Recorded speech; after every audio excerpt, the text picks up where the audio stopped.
Welcome to EJH British Cars. So we're just kind of finishing up the rebuild here, as much as that doesn't even seem credible to be. It's like this has been so much working on it so much for 2 years, it's kind of hard to think there's not much left to do. I got just a few odds and ends of things to show on the car what I've been doing.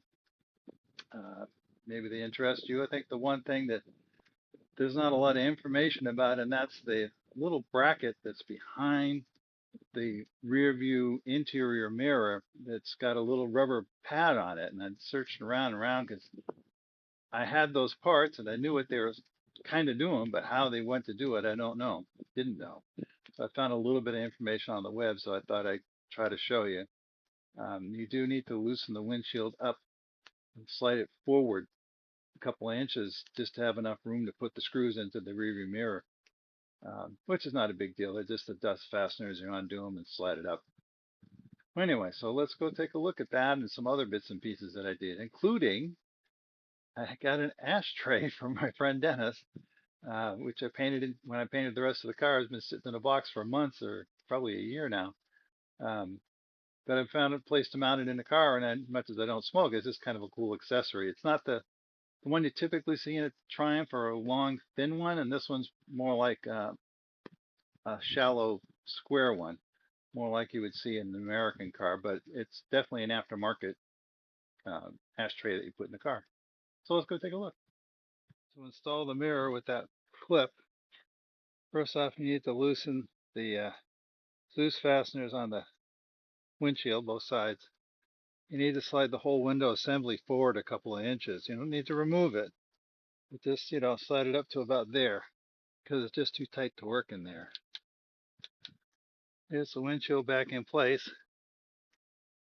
You did compress against that a little bit, so it has positive pressure on the center and the bottom. You just don't want too much, as you don't want to crack your glass. You can see the orientation of that rubber mount and the metal clip. So you put the metal clip, mount the rubber piece into the metal clip first, then it's the clip and then the mirror on top, and then there's 10 by 32 threads, 2 screws to mount that down. After that, it's just a matter of sliding this back, tightening those bolts down. You're going to find that that bracket hits while this thing's still out about a 1/4 inch, so there's just a little pre-tension there. If it's much more than that, you want to stop and think about what you're doing, because if you bend that too far, this is going to crack the glass, and it would be possible to put a little more angle in that metal piece so you didn't push it quite so hard. But a little bit of tension is normal and desirable. And the mirror, if you look, the pivot is off center, so I got the long edge pointing down. Just thinking that it'd be easier to see over that way. I don't know. It probably just really depends on how tall you are, where your eyes are. My eyes are way up here, so having it down low is good for my field of vision. I have a problem on a lot of vehicles, particularly the new cars have this giant pod here. When I get to a stop sign, that is right in line with the view of the person coming in from the next street to the right. You have to remember to duck down and look underneath it. Anyway, so that's that done. So my friend Dennis gave me this nice little ashtray. Not that I smoke. This is the top plate for it, but I thought it'd be a nice accessory. So what I have to do is figure out where I wanted to mount this thing, and I think what I'm going to do, these are the 2 screws from that brace that runs under here. I'm going to mount it right there, so it'll look like that.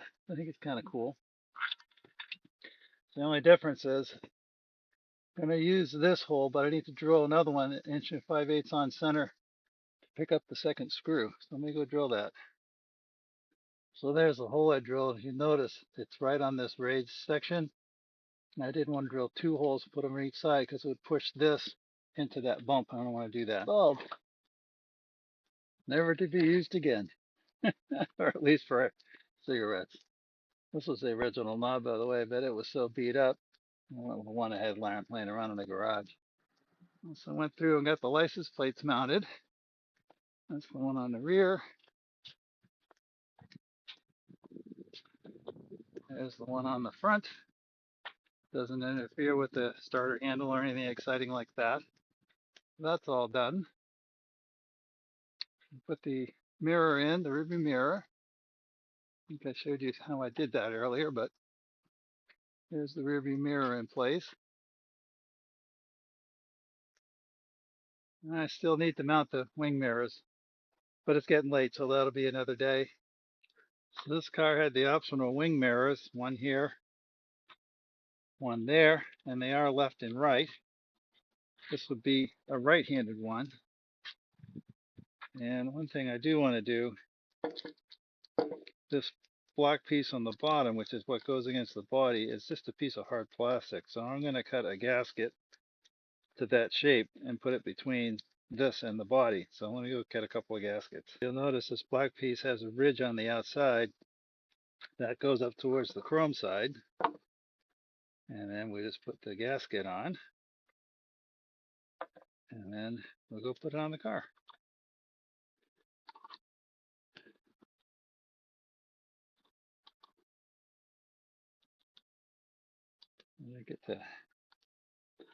Try and get that stack all lined up evenly.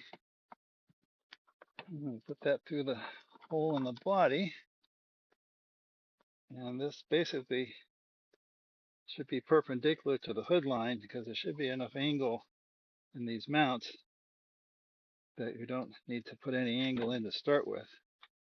And then it's just a matter of starting the two washers and the nut for underside upside down, where you can't really see. If you got a lift, it's a lot easier if you get it up around eye height so you can reach in underneath. And of course, there's one of the screws from the stainless steel trim is right next to it to be in the way because, couldn't this be easy? So then you want to make sure that the gasket is all nice and square underneath that piece. And then it's just a 1/2 inch nut on that setup. And I leave the final tightening on that till I lower it back down again and make sure that they're still in alignment with the line in the hood. And there they are, nice and shiny. Kind of see how those arms are lined up evenly. They're not perfect, but they're very close. And I've got them. This kind of cheat if you can set your mirrors by looking backwards. So if you bring your head down here, you should be able to see the center of the steering wheel in the mirrors, and that'll get them really close to where you want them. So I mounted the seat belts, and I decided to put a little clip here so it can just hang it, so it's just not this big pile of jumble at the bottom. And that clip is from the Jungle website. And here it is. It's SUS 304 Gold J hanger. SUS 304 Gold J hanger. And it just used the one of the screws that mounts that panel just to hold it, fit that just right. Nice and easy. These are like $10 for the whole package, so it's more than I needed, but they didn't sell them individually. Well, hopefully you enjoyed all that. It's just a bunch of little odds and ends of things that needed to be taken care of while I had the car apart. Don't forget to like, share, comment, join, and hype, and we'll see you next time.